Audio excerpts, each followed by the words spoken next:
Our societies have advanced tendencies to label some people winners and others, logically enough, losers. Aside from the evident meanness of this categorisation, the underlying problem with it is the suggestion that life is actually one race, at the conclusion to which one can neatly rank all the competitors from highest to lowest. But is it? The more confusing and complex truth is that life is actually made up of a number of races that unfold simultaneously over quite different territory and with different sorts of cups and medals in view. There are races for money, fame and prestige, of course, and these attract many spectators and, in some social circles, the bulk of the coverage. But there are also races that measure other kinds of prowess that it's worth venerating. There's a race for who can remain calmest in the face of frustration. There is a race for who can be kindest to children. There is a race measuring how gifted someone is at friendship. There are races focused on how attentive someone is to the evening sky, or how good they are at deriving pleasure from autumn fruits.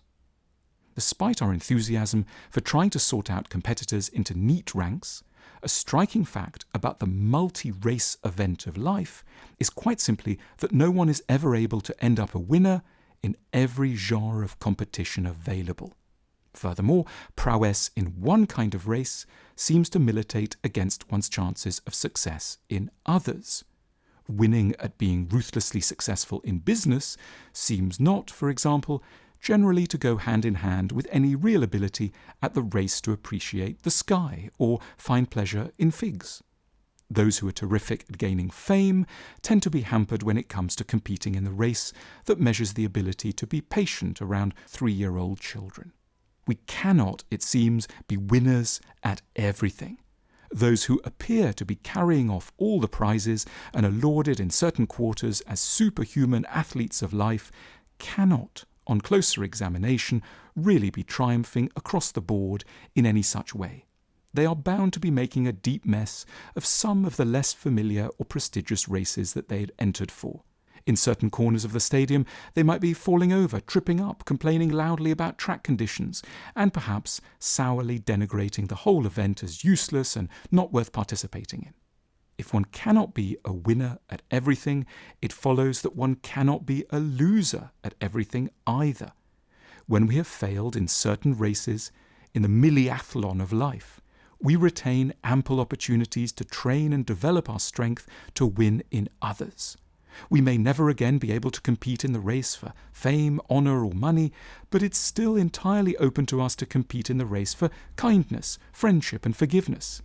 We may even win at the not insignificant race for enjoying one's own company or sleeping very soundly and without anxiety for many hours.